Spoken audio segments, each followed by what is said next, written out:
இனிமேல் என்ன இருக்கிறது இழப்பதற்கு என்ற மிரட்சிதான் அந்த மக்களை இன்னும் சில ஆண்டுகளுக்காவது தூங்க விடாது.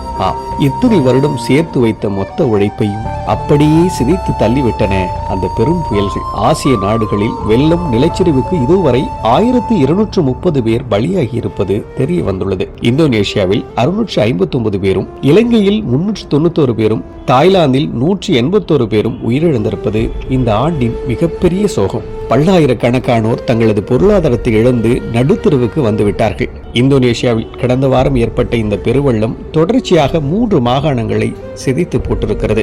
வடக்கு சுமத்ரா, மேற்கு சுமத்ரா மற்றும் அசியா ஆகிய 3 மாகாணங்களில் 14 லட்சம் பேர் கொடும் துயரில் சிக்கி கிடக்கிறார்கள். மலாக்கா ஜலசந்தியில் ஏற்பட்ட சென்னியார் சூறாவளி புயலால் நிலச்சரிவு ஏற்பட்டு அங்கு மட்டும் இதுவரை 500 பேர் உயிரிழந்துள்ளனர். 1000க்கும் மேற்பட்டோரை காணவில்லை என்றும் தெரிவிக்கிறார்கள். புயல் மற்றும் பெருவெள்ளத்தால் வடக்கு சுமத்ரா, மேற்கு சுமத்ரா தீவில் மட்டும் 604 பேர் உயிரிழந்திருப்பதாக தகவல்கள் தெரிவிக்கின்றன. கோடீஸ்வரர்களும் குப்பை மேடுகளுக்கு வந்துவிட்டார்கள். கிட்டத்தட்ட 50 ஆண்டுகளுக்கு பின்னோக்கிய வாழ்க்கைக்கு தள்ளப்பட்டிருக்கிறார்கள் அங்குள்ள மக்கள். இணைய தொடர்புகளும் துண்டிக்கப்பட்டுள்ளன. ஊருக்குள் மண்டி கிடக்கும் பிணங்கள் அவர்களின் உயிரை உறைய வைக்கின்றன. வாழ்ந்தாக வேண்டுமே, வேற என்ன செய்ய வேண்டும் என்று இப்போதும் அவர்கள் அந்த இழப்பையெல்லாம் சீர் செய்ய தவிக்கிறார்கள். வீடுகளை மறுசீரமைப்பு செய்ய தொடங்கியிருக்கும் அந்த மக்களுக்கு நம்பிக்கையை தவிர வேறொன்றும் கையில் இல்லை.